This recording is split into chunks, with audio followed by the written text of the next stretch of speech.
JK, don't do that. Ooh. Or do that. Sorry, I had myself on mute, I thought, but guess not. Hello, all 5 of you. Welcome to Friday. It is currently 5:41 p.m. in New York City time, and I am a little bit hungry. I also have some freezer clean out stuff to cook that hopefully I can eat a little bit of tonight, and maybe I can serve to Grandma tomorrow if the flavor is to her liking. Basically, we're working with some tteokbokki Korean rice cakes that have been in my freezer for quite a while. I have defrosted them and they have been soaking in water, so they should be softer now. I have some stragglers, like caramelized onions that I did not defrost in time, and like a tablespoon of frozen peas. And we're just mostly going to rely on condiments and seasoning because honestly, for Grandma, she does not like a lot of stuff in the foods that I make for her anymore. So yeah, that's what we've got going on.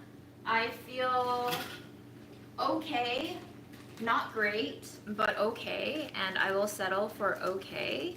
I hope that you all have had an okay week as well, if not better. But it is also totally okay if you've had a completely shitty week.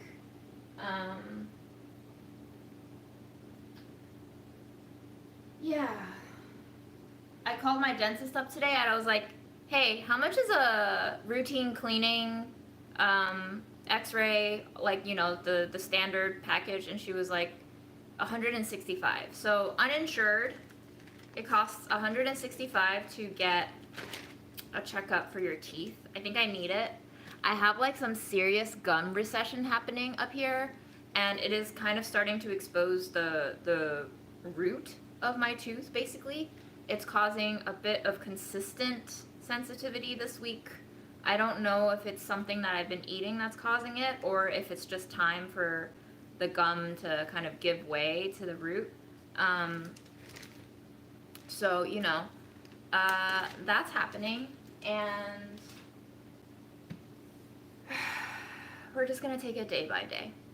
Worst comes to worst, I will lose this tooth and I will be like a gap tooth hoe, which is, it could be a persona I could live up to, honestly. We'll make something out of it, I'm sure.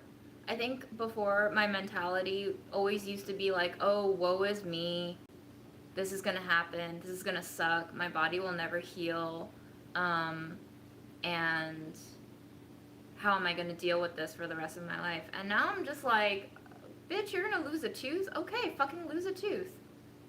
I don't give a shit. Okay. It will change my eating habits though. Honestly, if I lose one of my teeth around the canine area, it'll make it very visible when I smile, my gorgeous smile, but also it will make it very hard for me to chew. I'm already missing a tooth on this side, and then if I miss a tooth on this side, that means I can't use either side of my mouth to like fully chew. This is a combination of my dental genetics. My dad has horrible dental health. My mom basically did not take very good care of her teeth, like shitty ass oral hygiene for all of her life. She never had a cavity until she and my dad divorced. And then her mental health just took out her dental health completely. So everything is combined. I know now that, you know, yeah, I don't know the importance of an incisor until I lose that functionality, totally.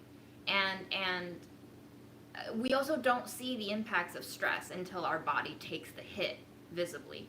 So right now, I'm not surprised, you know, with everything that we have all been going through over the last 4+ years, plus witnessing a genocide for ongoing now 2/3 of a year.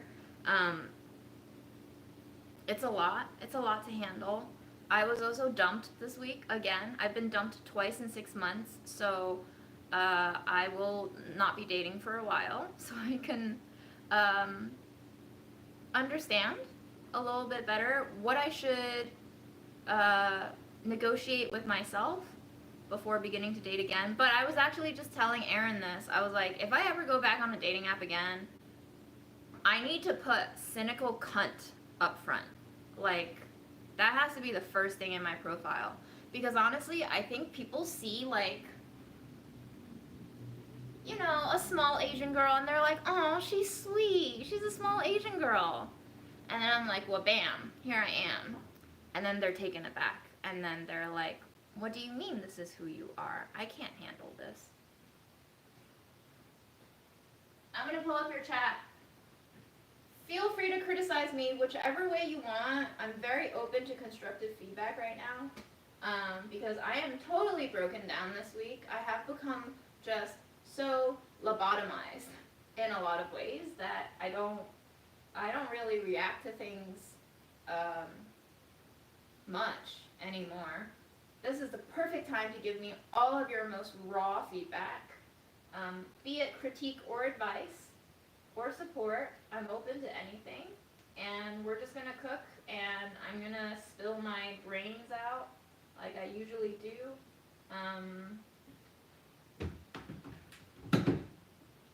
And I don't feel that bad for being dumped, because I do truly, I mean, it fucking sucks and hurts to be dumped, because not only do you not get to explore the other person and the relationship you had in your mind, you also don't have a chance to, like, fulfill the ideals that you are always holding on to in your mind. But I feel like after a certain number of quote-unquote failed relationships, I don't look at them that way, but for the sake of brevity, failed relationships over time are just lessons. And because I've only dated Aaron for all of my 20s, I feel like I really did not have that learning trajectory that probably a lot of people my age have already had, because I've never really dated anyone else seriously in my 20s, so I don't have this experience.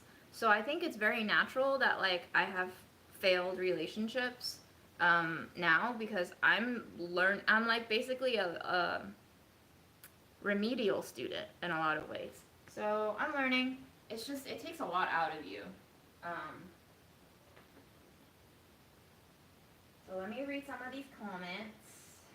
Grandma can eat rice cakes, but it's like these. They're gonna be soft once we cook them. We're gonna cook them a lot.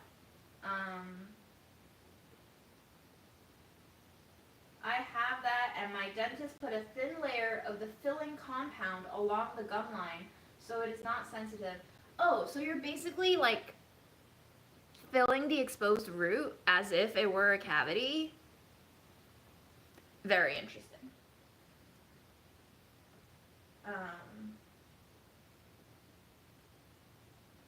Wendy, were you insured when you replaced an extracted tooth with a false tooth? And if not, do you remember how much it cost? And also, what city are you in? Because I'm sure New York City will be fucking more expensive than a lot of others. Going into dating without expectations, the end. Yes, I'm trying to tell myself that, and I honestly feel like I'm starting to get the hang of it. You know how sometimes your brain is like, yes, this logically makes sense, let's do it. And then you start doing something and your heart is like, oh, but what if? What if he's the perfect one? What if this is your partner for life? What if you can have all of your dreams fulfilled? And then you lose track of the no expectations part.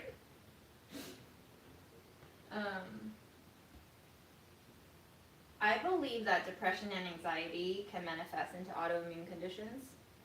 Absolutely. I almost wonder if depression and anxiety are already not, by default, autoimmune conditions.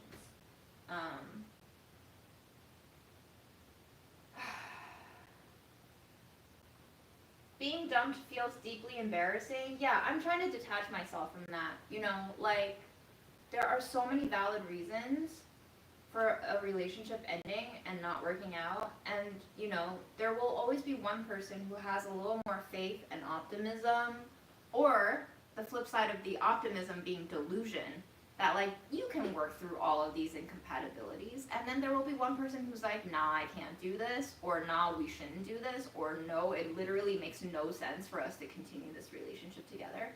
And so, by default, if you date, you're going to get dumped, or you're going to break someone else's heart by dumping them. It's just the way it works, right? It's almost like you're saying, well, I don't want to live because then I'll die.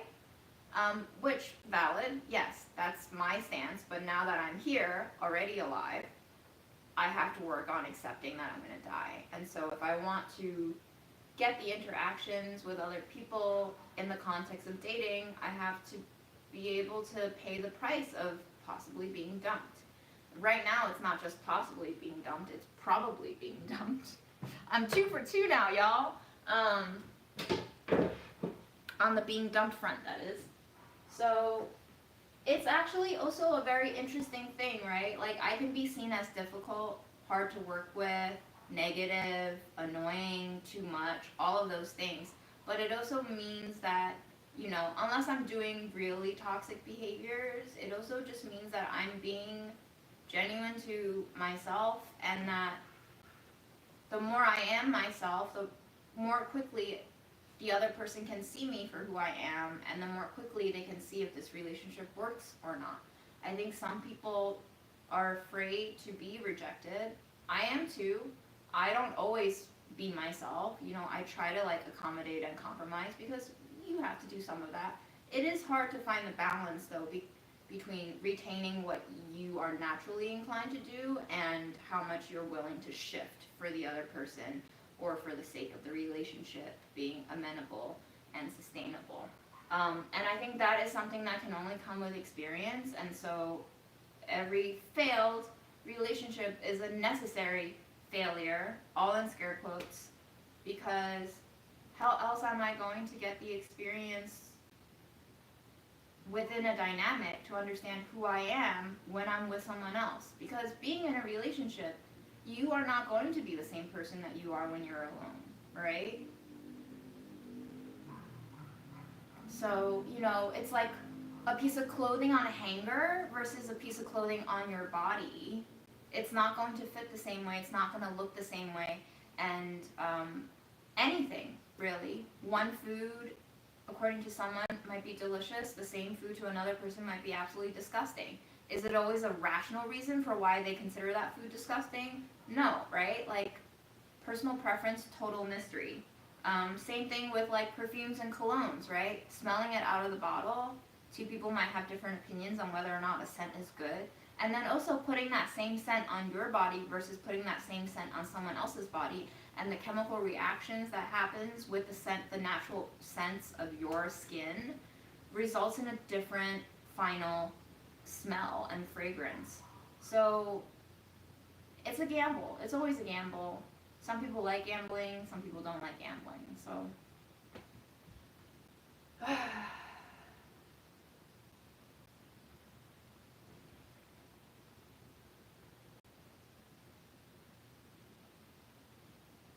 thanks, Wendy. Appreciate your feedback.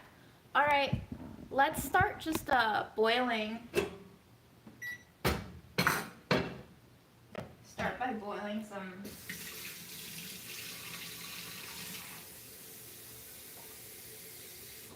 frothy water in here. I'm not following a recipe. It's probably not a great move, but we're just going to go in with this. Eyeballing a little bit of soy sauce. We're gonna eyeball a little bit of sesame oil, because we can always go in with more. I'm going to go in with white pepper for sure.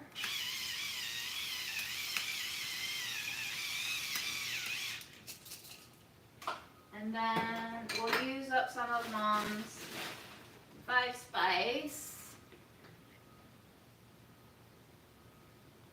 Okay. What else? What else? Oh, this packet of open sugar that I've been dying to get rid of. Not dying, but kind of internally, mentally, psychologically, emotionally. Just a touch of white sugar.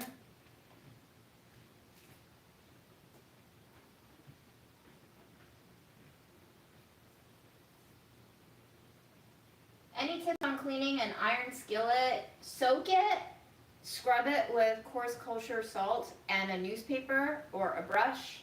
Get all the gunk off.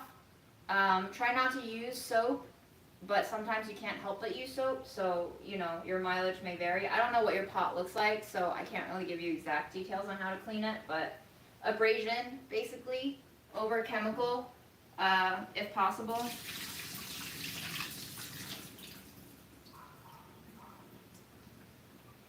Whoops.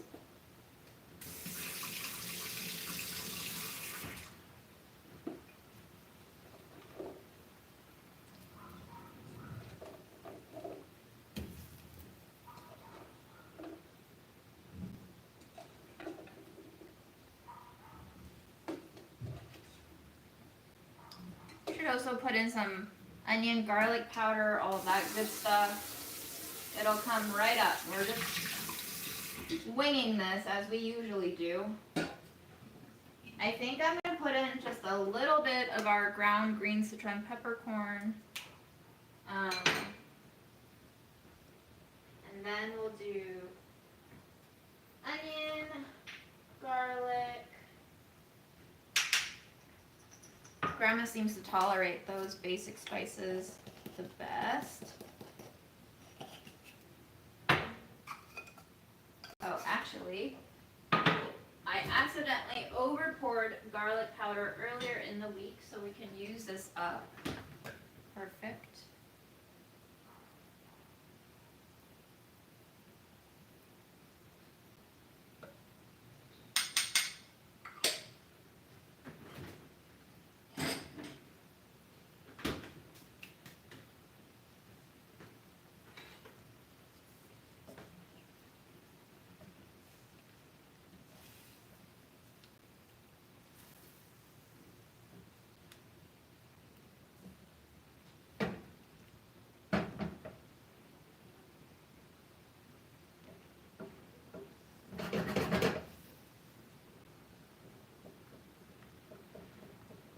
You know what I look forward to the most when I'm single is that I get to eat way more beans than I ever otherwise could.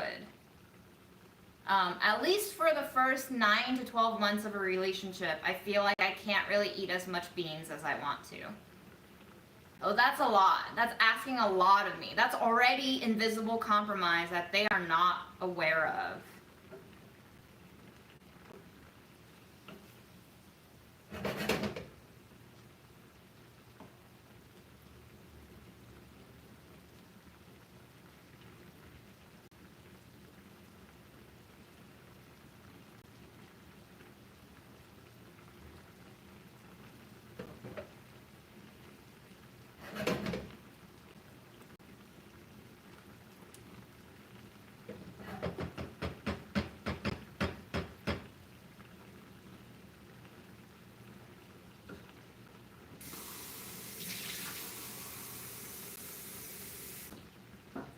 I have also adopted a new cat, y'all. I cannot show you him today because he is standoffish still on certain hours of the day, so I don't want to scare him. He arrived approximately 2 days ago. His name is Memo.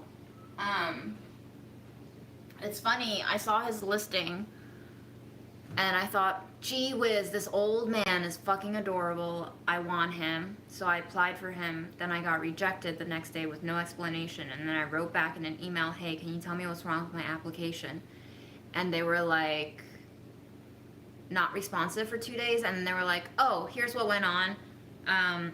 Your application was passed off, but we're on to a new application. But if that application doesn't work out, we'll come back to you. Here are all his health issues. Are you down to proceed? And I was like, yes. All this time, I was like, aw, this cute cat reminds me of my boyfriend a little. So I applied for him before I got dumped, and I got him literally a day after I got dumped. And now I have a cat who kind of always mentally reminds me of my ex a little bit. And this is really hilarious because my previous relationship, I made a tattoo appointment for a design that reminded me of my dynamic with that ex. And then he broke up with me. And then I had to go get that tattooed on my body after he broke up with me. Like literally within the week of being broken up with. So I seem to have a trend. I joked with my friend Nez in a group chat about how I guess I'm just getting myself souvenirs before I leave a chapter of my life behind. I'll always get like a permanent reminder. So that's the bittersweet aspect of life. I'm learning to laugh, cry at it with gratitude and joy. How do you determine when to call someone your boyfriend? You have a conversation, and you mutually agree to call each other your boyfriend, girlfriend, significant other, whatever it is that you want to call them.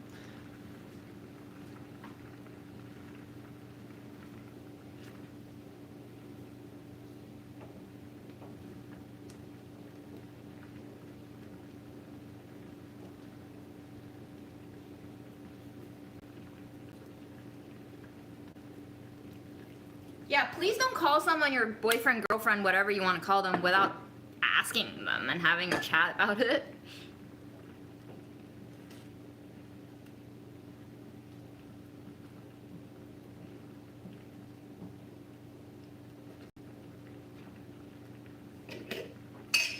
There's our caramelized onions.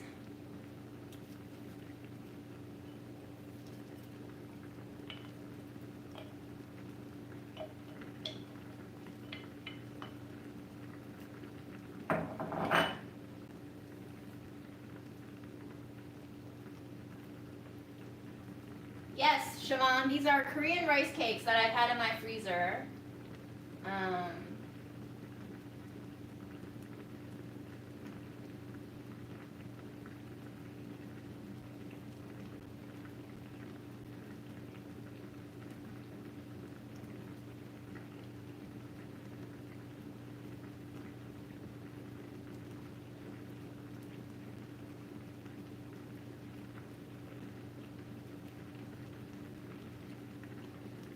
It's really fascinating. I've been like mentally processing how I turn to these live streams as almost like a parasocial therapy session that is technically free for me.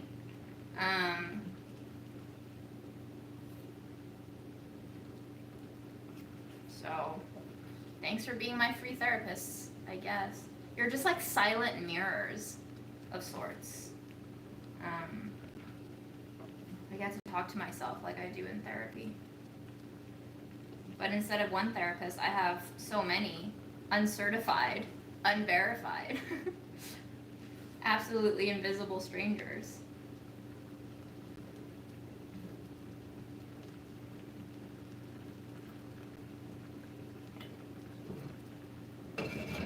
We're gonna slap a lid on that. It's very hot. New York City is getting very hot. I don't foresee myself cooking a lot on the stovetop anymore. I think Instant Pot with some organ meat and beans would be great every once in a while. What am I saying? Beans all day. Beans all day. Possibly unhinged? Listen, I have met unhinged therapists. After my mom passed away, I started shopping for therapists. I had 6 first sessions with different therapists, or maybe 4, I can't remember anymore, 4 or 6, because my company covered 6 sessions for the year, I think. And so I was like, I'm gonna use these 6 sessions to determine who's gonna be my long-term therapist. One of the dudes literally went off on a rant, or not a rant, but like a motivational speech about how Colonel Sanders of KFC fame was like this close to suicide because his wife left him and he had nothing, but then he was determined to build Kentucky Fried Chicken, and now look where he is. I'm pretty sure he's dead. Is he dead? I don't know. But I was so flabbergasted. I couldn't even laugh in the moment. I should have just laughed in his face, but I couldn't because my brain was like, what is he trying to say? This is a therapy? How?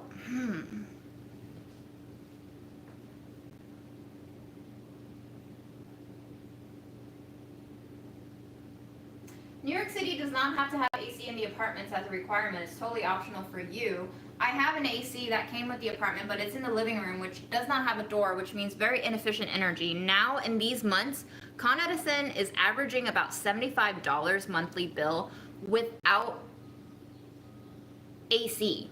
That's also without a fan. I've been using a fan since my last bill came through. So I have no idea why it's so high. It used to be like 40 something, 50 something. Now it's like 75 for just turning on the computer and lights. I don't use any other sources of electricity in my house. I don't really use the AC for the most part. But in the months where I do turn on the AC for like 3 days, it like jacks it up to $98. It's terrifying.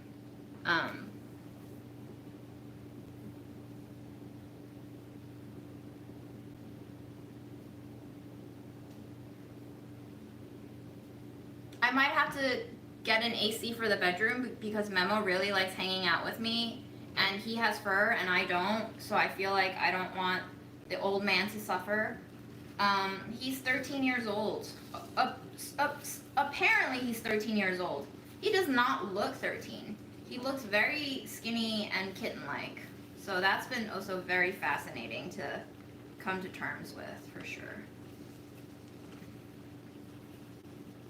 We're looking to achieve sort of glaziness, which we are getting very close to. And I do feel like this is going to have more of a French onion profile than any Chinese profile, which is hilarious.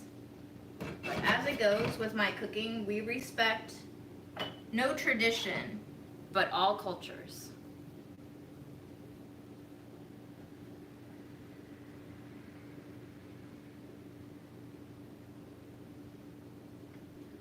I don't know what's going to happen to us with global warming, y'all. It's getting terrifying. And did you see that there was like a post? I mean, I haven't really verified it, but I fucking believe it. Apparently in the early months of Israel attacking Palestine, the amount of like climate impact of unleashing those weapons on Earth was like so many at-risk countries' energy output or energy consumption for an entire year. Like entire countries' energy consumption put together over a year. That was the same environmental impact as weapons unleashed within just the first few months of bombing the shit out of Palestine. So when we think about injustice, yeah, maybe the violence is not visibly and physically on you yet, but we are all living in the same fucking planet, subject to the same fucking weather and environment. And I just don't believe that all the shit they're putting into the soil and the water won't come right around to all the water and all the soil, you know?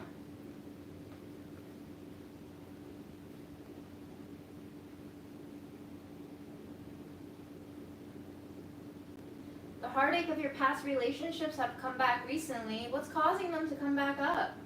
That's fascinating. I have those moments too, where like I have one thing that offsets a train of thought, and then I suddenly think about all the shame-bound memories and events and interactions and dynamics, and I just get so choked. Actually, I think in the day or the second day after I got dumped, I had to like text Aaron, and I had to be like, yo, can you take a call from me right now? Because I think I'm having like a mini series of panic attacks. And it was getting to that point where I was like, I need to talk to someone right now to like stabilize myself. So yeah, recognizing that you are in a place where your mind is kind of eating you whole really helps to have friends who are available to just sit you down physically or figuratively and listen to you a little bit and give you a little bit of reassurance and give you a little bit of advice if that's what you want and need in that time, and just let you know that everything is actually okay and normal to experience, even though it feels extremely unpleasant. Bringing that kind of presence back of, hey, you're okay, like we can just take a moment and just pause. And this is something that I've been incorporating into my breathing exercise routine with Grandma too. I basically take her through inhales where we lift the arms up gradually to sync with our inhale and our exhale, and then eventually I let her bring her arms all the way up, and then we pretend we're a tree, and now we're trying to grow taller towards the sky, and then when autumn comes we let the leaves fall, and I bring her through several rounds of these like inhale exhales imagining that we're trees growing taller and leaves falling down. And then I basically ask her to just like take her heart and like take out all of the burdens that feel heavy from her heart. So like we inhale, we take it out, exhale, and we just set it aside. I don't tell her to throw it away. I'm just like, put it down for now because our bodies are doing a lot for us. So our hearts can probably use a break. So we're just gonna allow our hearts to take a break, and we're gonna take all of these heavy things out and just set them down for now. And then I work our way to our brains too. We do a little like finger scalp massage, and I say to her, you know, feel your hair, feel your scalp, let your head feel lighter as we inhale and exhale, and then we're gonna take all the noisy thoughts that keep badgering us out, and we're just gonna set them down for now. So we do a few rounds of taking our thoughts out and setting them down, and ultimately the goal is to feel like our bodies are lighter, that our head is emptier, just so we can give ourselves a break, a momentary break, however long you want that break to be, but it's a way for us to just like clean off the countertop a little bit, because if you keep piling shit and jars and bowls and spoons and garbage on there, eventually something's going to pile so high and crowd it so intensely that it's going to drop and crash to the floor. And so it's better to just be like, hey, there's a lot of shit on here, there's a lot of shit in here and in here, so we're just going to like take them and offload them elsewhere for now so that we can have a little bit of levity and return ourselves to a more neutral standing. So that's what I've learned to do as a natural instinctual response, trying to make it my like second nature to just be like, yo, breathe. And not just like breathe, but also like, hey, you need to set this down right now or you're gonna make yourself drown. And the goal is to just save yourself before you wreck yourself. Is that how the saying goes? That's probably not how the saying goes, but you get what I mean.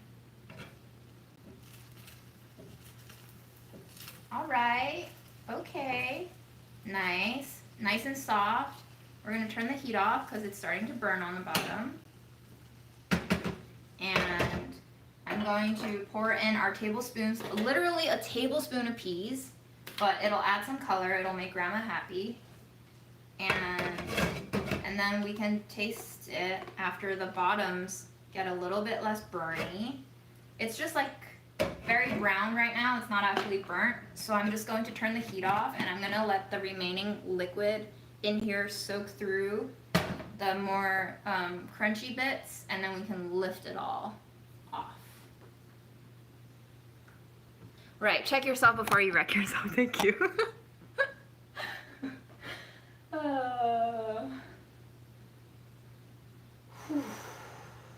Yes.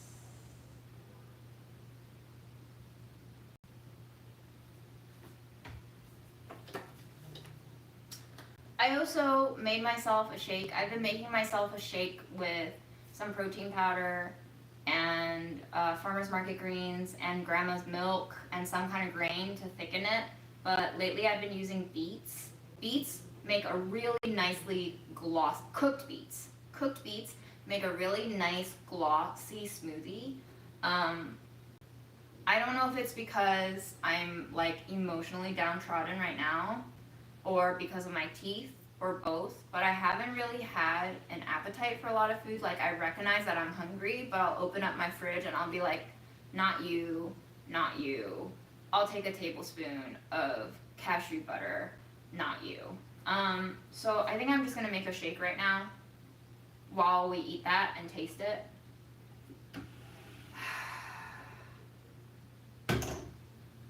Winging it, y'all, winging it.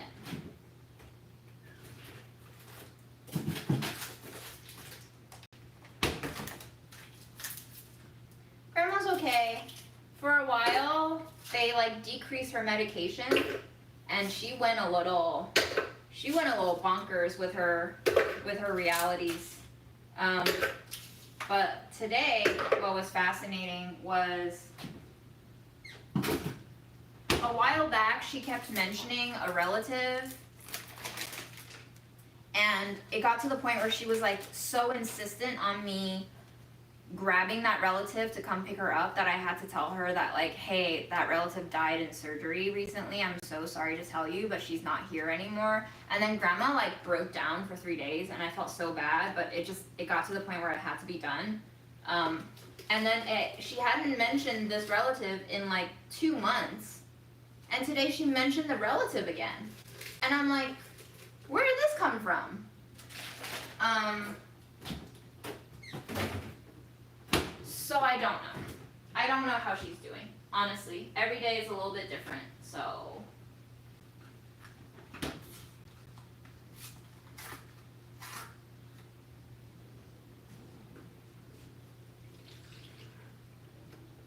Some of you commented on me using grandma's milks and having to like smell it beforehand to make sure it's good. I mean, have you thought about how humans existed before we had expiration dates? Most of which are not really reliable anyway.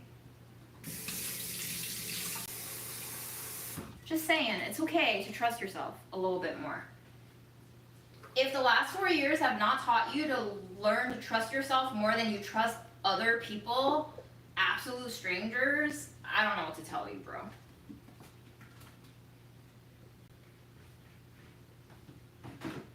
Literally, you can't trust anyone, so I'm sorry.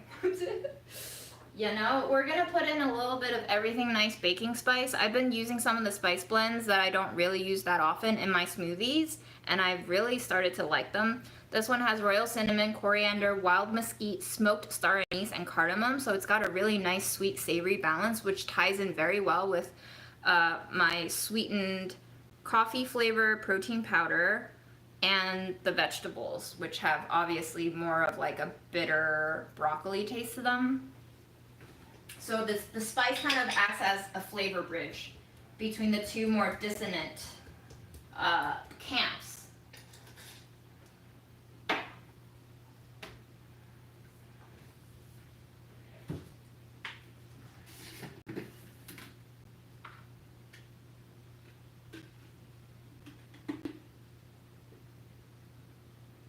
Usually the serving size protein powder is 2 scoops. Usually I just use 1 heaping scoop. So I probably got in 40% of my protein today, which I'm starting to realize is not good. Here's the other thing about dating people is like sometimes they really want to eat out, and then I can't eat out as in the restaurant, guys. And sometimes I can't cook on the weekends because then I'll have to like wait to eat out in a restaurant with them, and then I won't be able to eat my leftovers. So another great thing about being single is I can eat on my own schedule, on my own budget, with whatever I want. Just doing the Aesop's Fox thing where, you know, you can't reach the grapes, so you're telling yourself why you don't want the grapes. But also valid, the grapes might be sour. The grapes were in fact sweet and sour. You just have to like sweet and sour if you're gonna go for the grapes. All right, we're missing beets. Great. Here's a Golden Farmers Market beet. We're gonna plop it in here.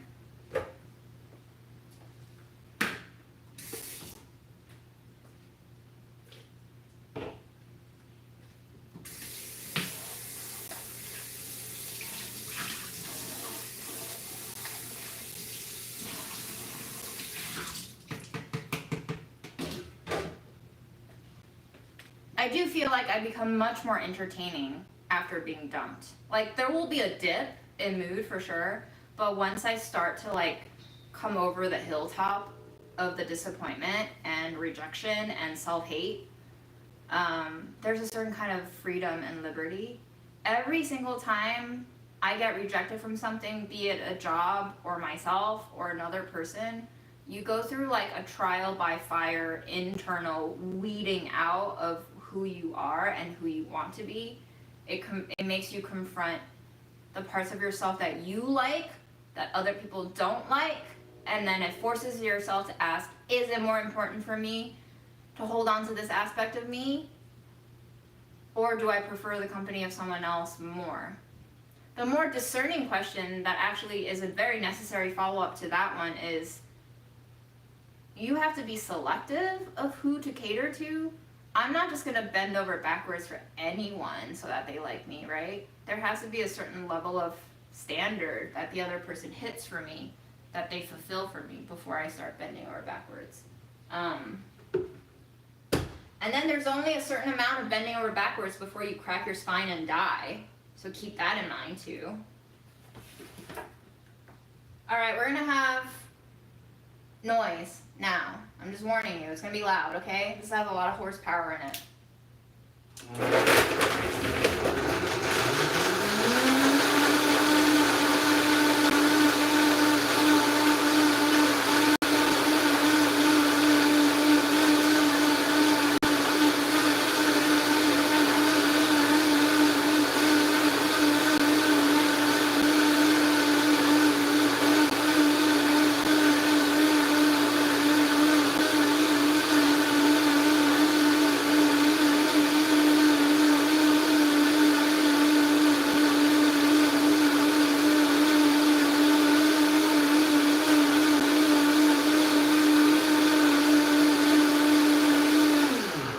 Okay, thank you for enduring that. I'll be right back.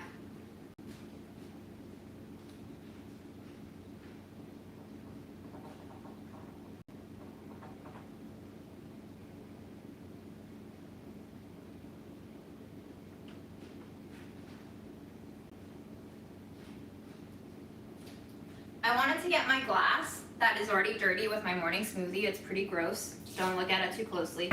But I also wanted to scout out where Memo was, and I found him on the window ledge. And if we go in really quietly, don't make a sound, and we go in really slowly, he might jump off the window, but you might get to see him for a quick sec. Okay, so be prepared to just get a glimmer of Memo. You ready to meet my new boyfriend?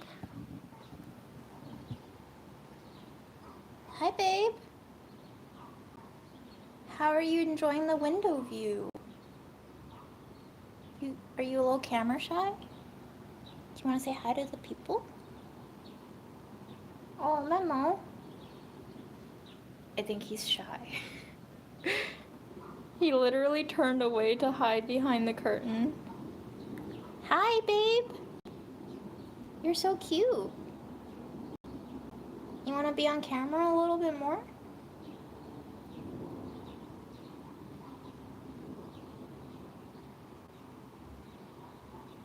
Okay, thanks for saying hi then.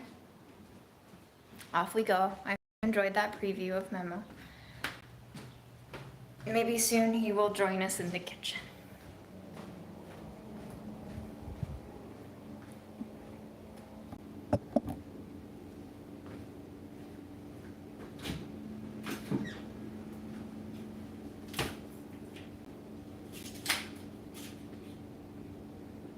Right? He really doesn't look 13 at all. Very surprising. Yes, that is how his name is spelled. I don't actually know if that is the name that he came with. The Fosters, he's had 3 Fosters before he made his way to me, told me that he doesn't really respond to that name, so it's very possible that the folks at the shelter just gave him that name, which, honestly, amazing. Because I am such a word girl. When I saw his fucking cute face paired with the name Memo, memories, remembrance, one of my most fundamentally formative movies, Memento, like everything just clicked. He was 13. I don't believe it, but they say he's 13. And I was just like, okay, let's go. I actually initially wanted a girl cat, and I was really hyping myself up to get a calico. Because I felt like I was entering the cunty stage. I was already a full cunt, but like I'm really centered into the cunty stage of my life. And I know that calicos have a reputation of being absolute bitches, and so I thought that would have been perfect, but you know, sometimes it be this way. So we'll see how he does. Hopefully I will be able to take care of him for the rest of his life. And I will probably be spending more money on his well-being than my own. And he might be a reminder and a practice for me to take better care of myself, because wouldn't it be dumb to spend thousands of dollars on medical care for a fucking 13-year-old cat and not be spending the same on myself? So in encouraging myself to take care of another being and allowing myself to spend money on that being, I can also begin to practice self-care in a way. And I'm sure this is maybe how a lot of parents feel, except I think my mom went the opposite direction, where she just self-sacrificed to make the most of resources. And I'm hoping to not do that. I feel the impulse of following her footsteps just like instinctually, and I'm really trying to let myself go the other direction that she went in.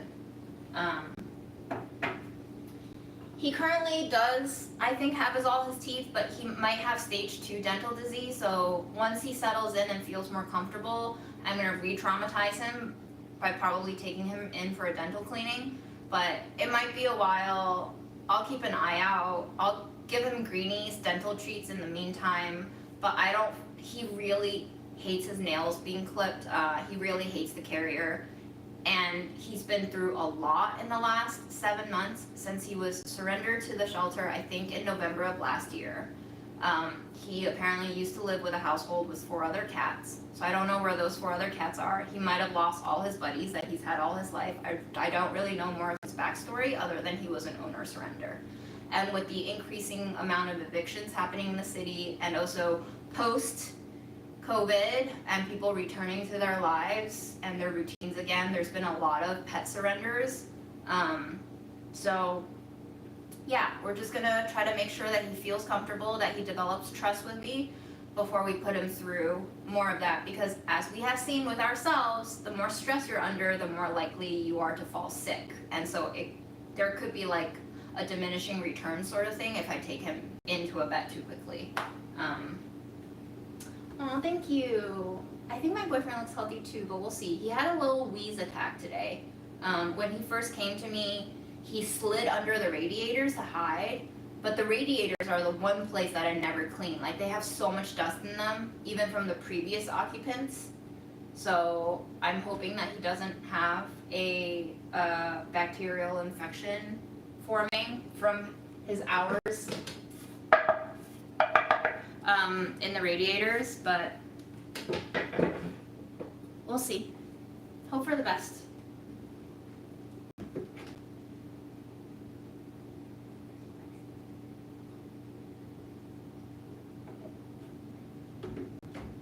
I'm such a lucky girl to be having 2 shakes in one day.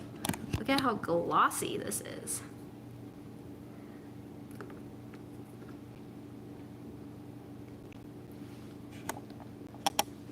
Great.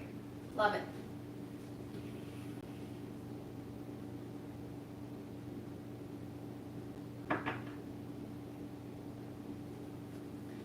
He doesn't sleep with me, but he came, oh my gosh.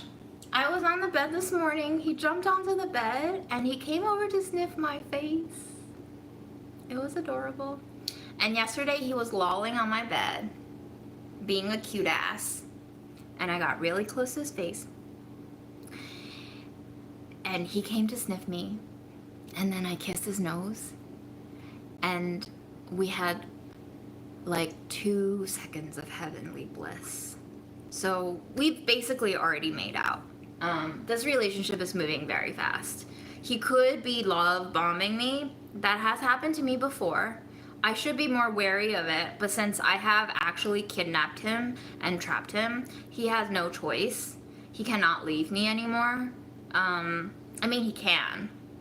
It'll be very hard. So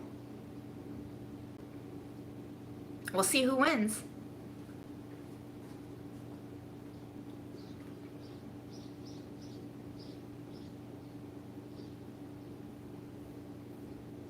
Yeah, I'm gonna watch out for asthma, because Fred kind of had those attacks too, so we'll see.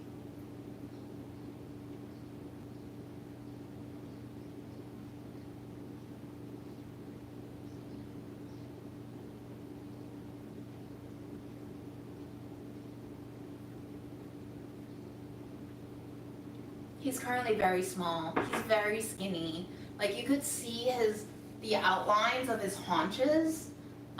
So, you know, we're gonna try to put some weight on him, but maybe he's naturally skinny, like my ex.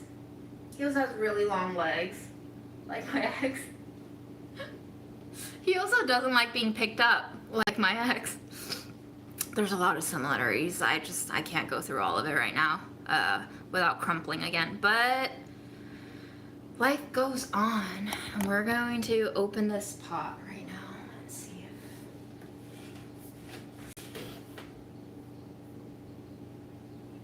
if... Fred used to have asthma. Yes. It's always an odd time to jump into the live, okay? I don't know what you expect from me, honestly. There is no non-odd time to jump into a live. We're going to taste for seasoning in this pot of rice cakes.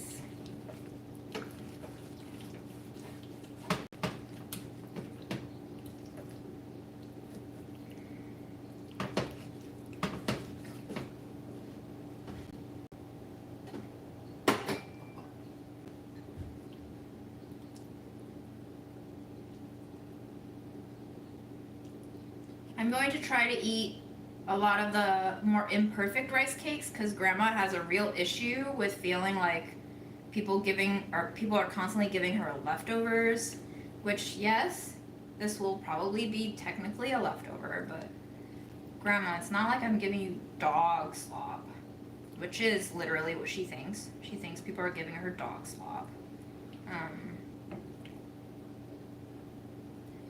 Nope, Grandma, I eat this food too. I just have bad taste in food.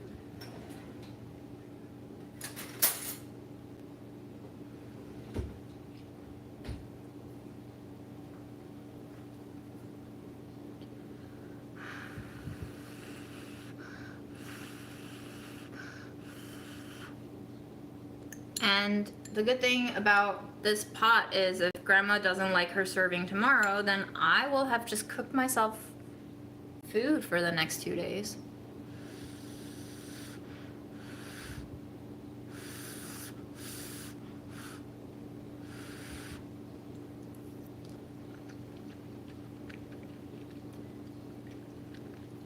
Very oniony. It tastes pretty good, y'all. I think she's gonna like some more sesame oil in there, for sure. But I'm gonna add the sesame oil. Hopefully tomorrow I'll remember when I reheat this for her. I'll add the sesame oil then. Ooh, yum. That's kind of delicious. I can eat all the onions again. Onions give me the worst farts. Maybe I am just, you know, destined to be a bachelor, which is fine. Every time Aaron comes over, he's like, you know, you live in a bachelor pad, right? You literally have no furniture. And I'm like, yeah? Your point being? So, I am possibly just a female bachelor. All right, now that I have all of you diverse, open-minded, culturally experienced folks from all sorts of backgrounds here, I would like to ask everyone's opinion of men who refer to women as females. Thoughts?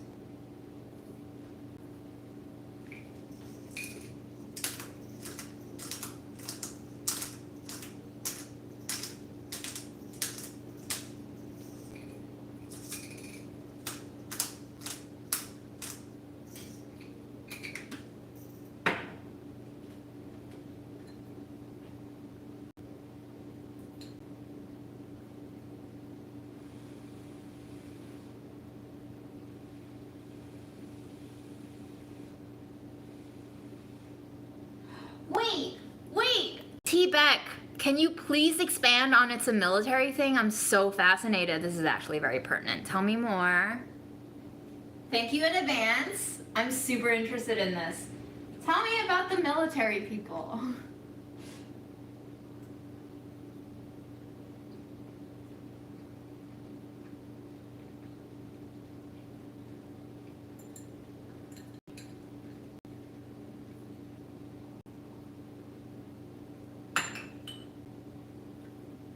Female is not a bad word, right? But I'm just, here's the thing, right? Female is not a bad word. It's a valid word. I like to use it as an adjective. Some people, mostly men, like to use it as a noun sometimes. And I just feel like there's a discrepancy between the amounts of times that you can call women females and the amount of times you hear people referring to men as males. Like, males never like to get their nails done. That's not true. Some males really like to get their nails done. But you just never hear people referring to men as males, like as a noun. So that's what gives me pause. Like, you have gals and guys, you have girls and boys. In the gender binary, you have men and women. Like, both terms are used, but females and males, one is used way more than the other in a noun application.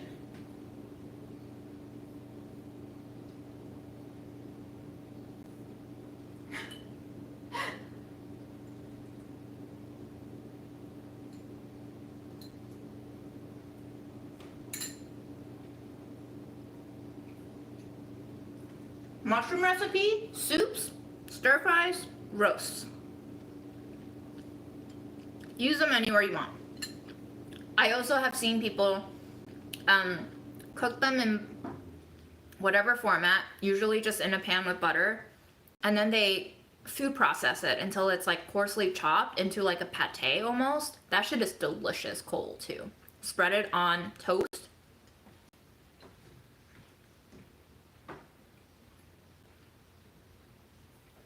Okay, so Emily, I'm assuming you're a woman. Tell me if I'm wrong. You say you're in the military and you also call women females. Fascinating. What is it about, so in the military, do you call guys males? What is this military culture?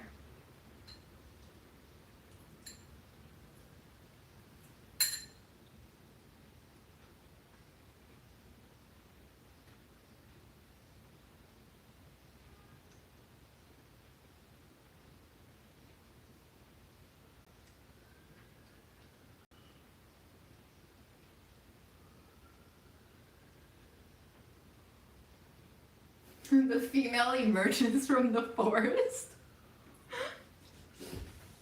Hi, Beth.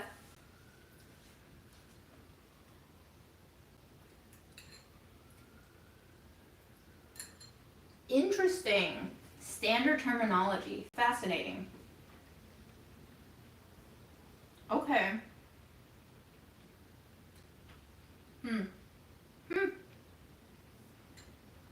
The more you learn.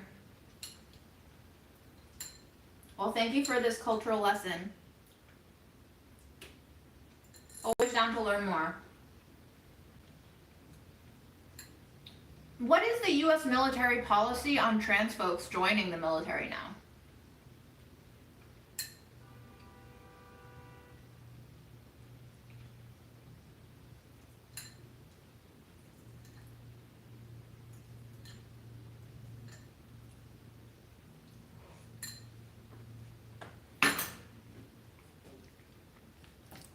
All right, I'm gonna put these leftovers away.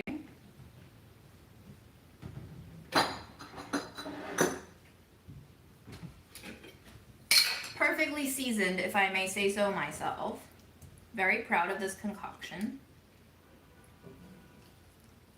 Absolutely delicious for dinner. So glad I have this. I think this is a win, even if Grandma does not like.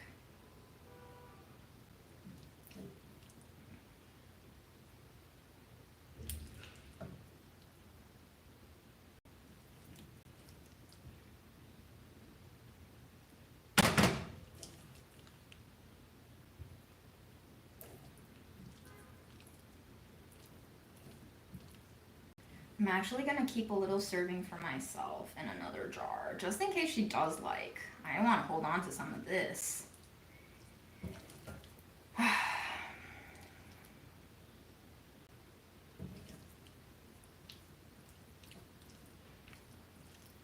Perfect.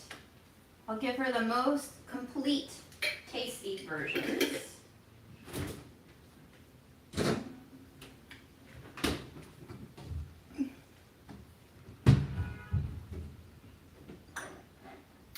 And I will put my serving back into this onion jar. Delightful.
Have fun at the Pride Fest.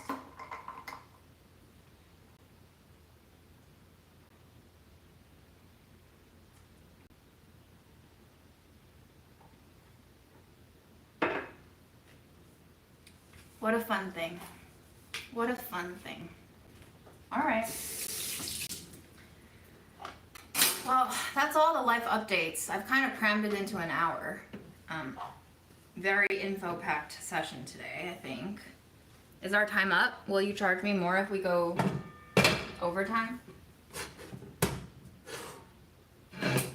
I used to have a therapist who would like cut me off preemptively, like 3 minutes early, because I think they knew that if they allowed me to use up all of my hour, we would not be able to finish, which valid, but the most recent therapist I've been working with always go over a few minutes, which has been a very nice courtesy on his part.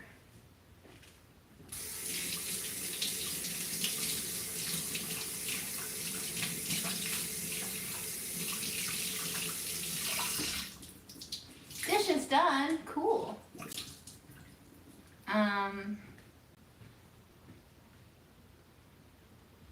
Let me go see if we can drink our smoothie and visit Memo again.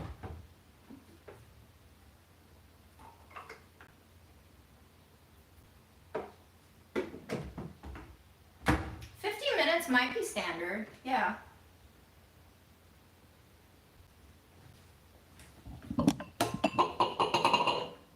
Let's see if the cat is willing to greet us again.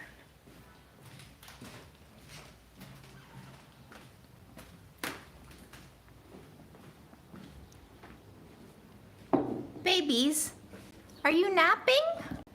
You're napping on the windowsill. What a cutie. You're such a cutie. I'm so glad I just wiped that windowsill. You would be covered in pollen and an absolute allergen risk.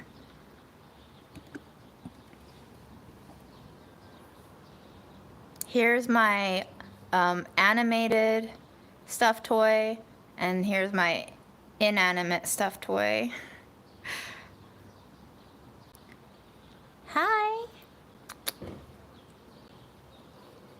Do you like being my boyfriend? Oh, I don't know if that's a yes. Okay, well, I'll come bother you later. Maybe you're just not a fan of PDA, I get that. My latest ex was also not a fan of PDA.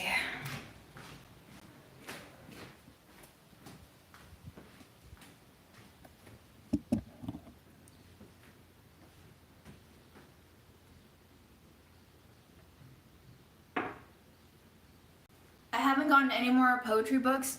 I have still been reading the same book that is now renewed 3 times and 2 days overdue. I know I'm such a delinquent, but I can bring it over and can read a page or two.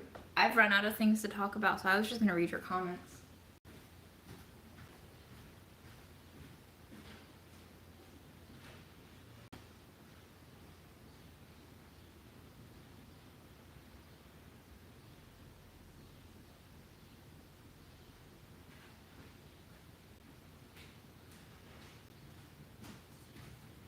Okay.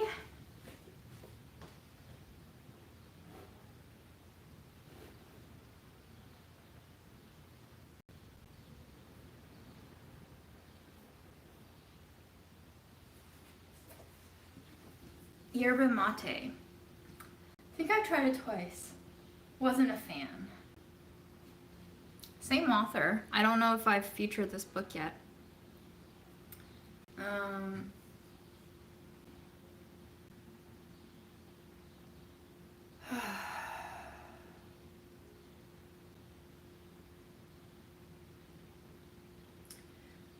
This is from a chapter called Blood Summer in 3 parts. Part 1, A Black Jesus on Stained Glass, 16th Street and the Necessity of the Black Church. And it features a Richard Wright quote. It is only when we are within the walls of our churches that we are wholly ourselves, that we keep alive a sense of our personalities in relation to the total world in which we live. This paragraph begins, though the church holds ceremonies for our dead, no one goes to church to die. I know that which makes the Black Church a sacred thing also makes it a thing that is feared. The African Methodist Episcopal Church, AME, was founded by Reverend Richard Allen in 1816 Philadelphia. Formed from Black Methodist congregations along the Atlantic, eager for independence from white Methodists. Still, during America's decades of slavery, nothing shook white slave owners more than Black religious meetings. Prayer meetings and religious movements of slaves were closely watched by slave owners. Some slaves were whipped if they prayed to Jesus. After emancipation, Black Americans in the South built sanctuaries of their own as a way to find refuge in a country that still didn't feel like the promised land. The greatest mission of the Black Church, historically, has been to care for the spiritual needs of Black people, with the understanding that since the inception of the American Church, the spiritual needs of Black people have been assigned a different tone, a different urgency. It is the difference in looking out on a land that you believe is yours and a land that you were taken to, forced to build. During the Civil Rights era, Black churches served as holy ground, a place where Black organizers could meet, strategize, pray, and give thanks. The organization of Black resistance has always sparked white fear, never greater than when violent bigots see a building where Black people are praying to the same God that they do, and doing it with so much fire, so little worry. When a place like this also becomes a base of power for social and political movement, it becomes a target. Taylor Branch, a historian of the Civil Rights Movement, once estimated that from 1954 to 1968, there was a church bombed almost every week. During the Freedom Summer of 1964, it is estimated that bombing happened every other day. The thing that we do on a day like this, where history arrives and reminds us of who it has buried, is that we look back and think about turning points. How a monumental day of violence changed everything that came after it.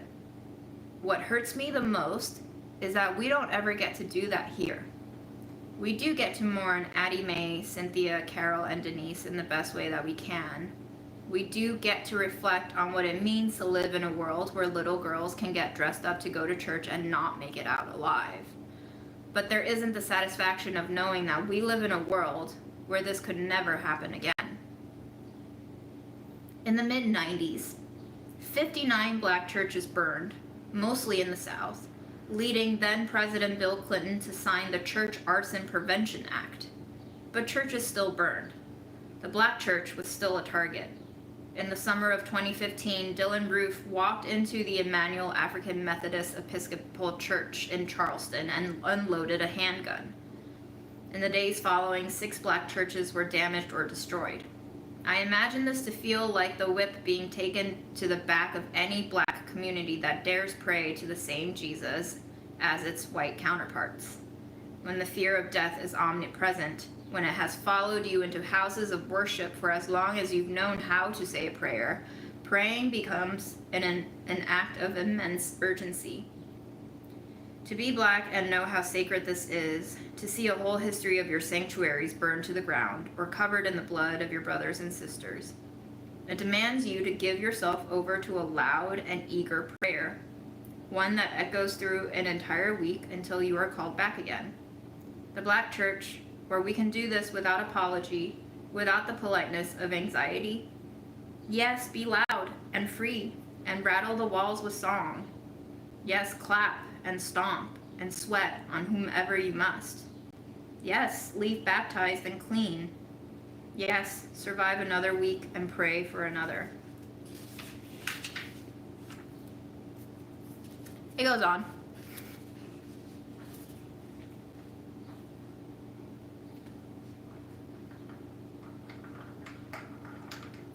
I am not a fan of PDA either, so that was a nice compatibility. But unfortunately, there are bigger incompatibilities sometimes that cannot be mitigated.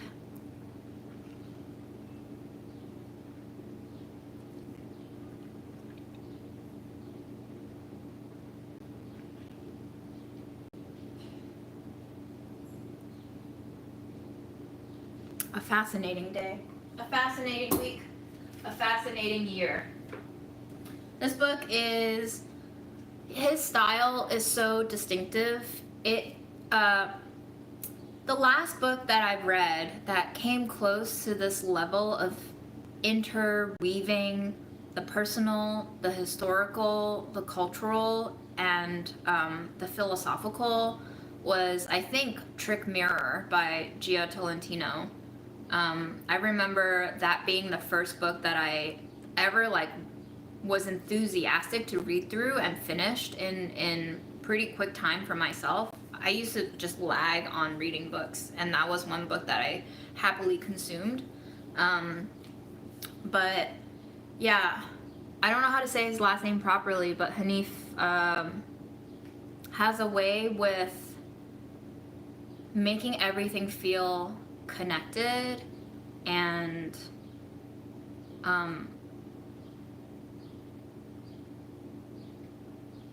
very intimate. His writing is very intimate, and it really speaks to an almost emotional universal that feels maybe like some of the most spiritual writing that I've read in contemporary literature.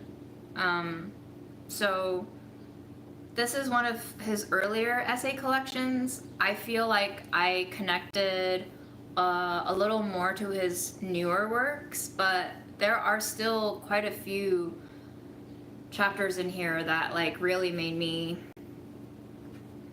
think about things differently, which is always lovely to be gifted through any form of media. But as a word girly myself, yeah, the writing is beautiful. Very pertinent too,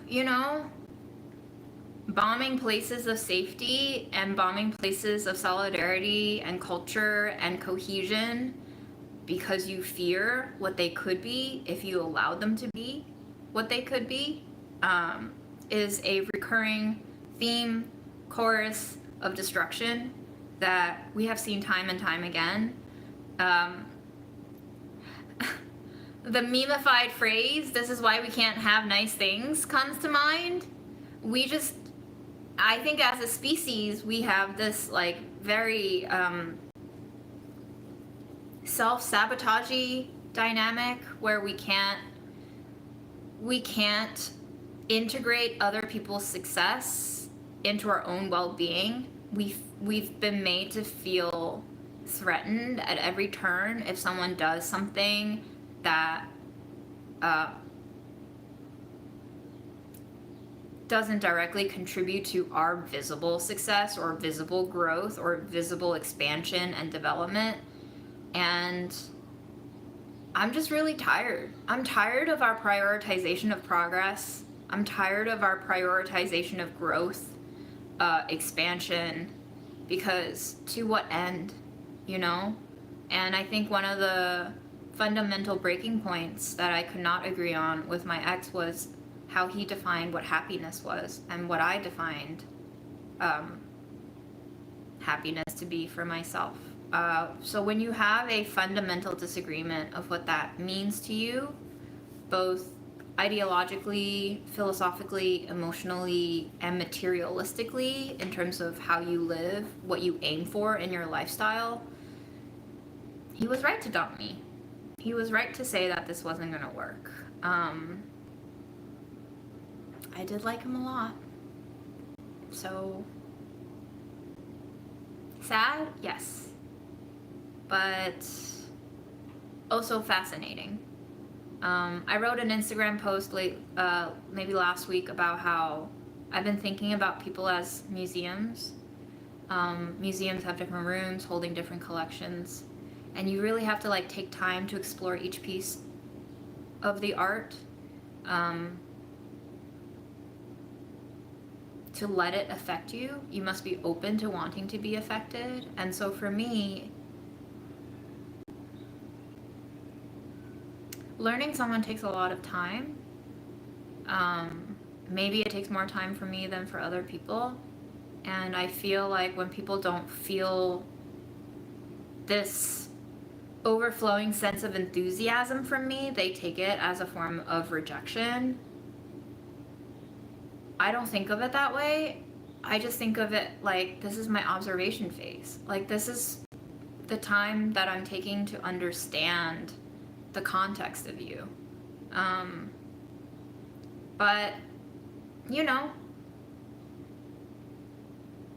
it takes a while to find people who can think like you, who can trust you in a way that extends beyond the visible evidence of why they should and could trust you.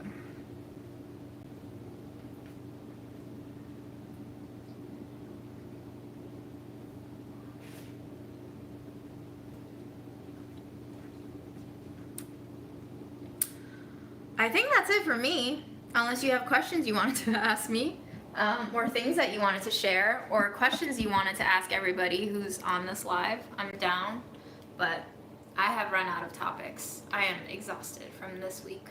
I am processing a new cat,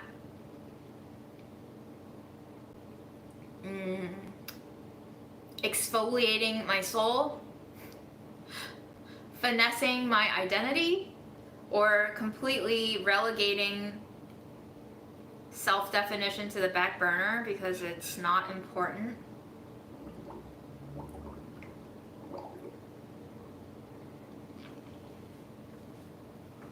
Going once, going twice. All right. Oh.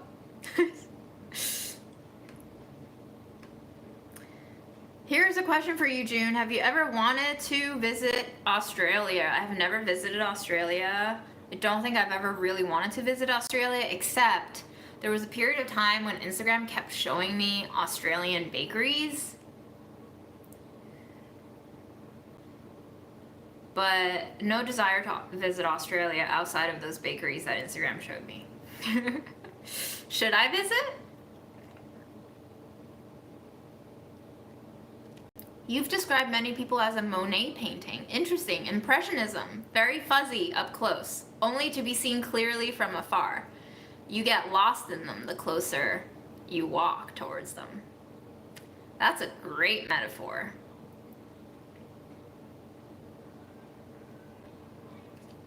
Yay! Becca, I'm super interested to know if high school students will do any pro-Palestine demonstrations during graduation, because we've seen that happen across so many college graduation ceremonies this year.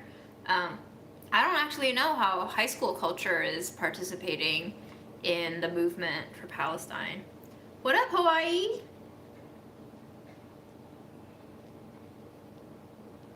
Okay, I have to be honest, I've seen Clueless once, and I felt like I was 26% judging it the entire time, so I didn't take in like gems or references. Maybe I'm just like not American enough to really absorb it like that, but in the context of Clueless, the line, "She's like a full-on Monet," what did they mean by that?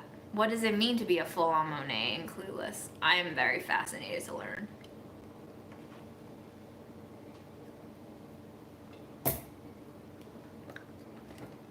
Oh, interesting! From far away it's okay, but up close is a big old mess. Hilarious. Okay, well, maybe I plagiarized from Clueless. Or maybe Monet's just that good at being such a auteur of a painter. A recognizable pioneer of Impressionism.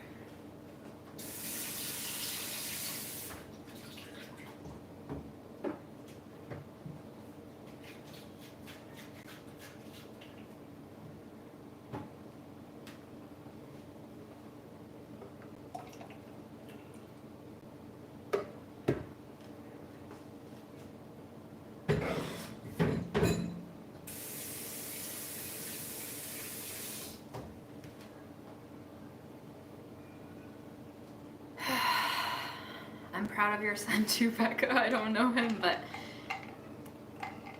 good.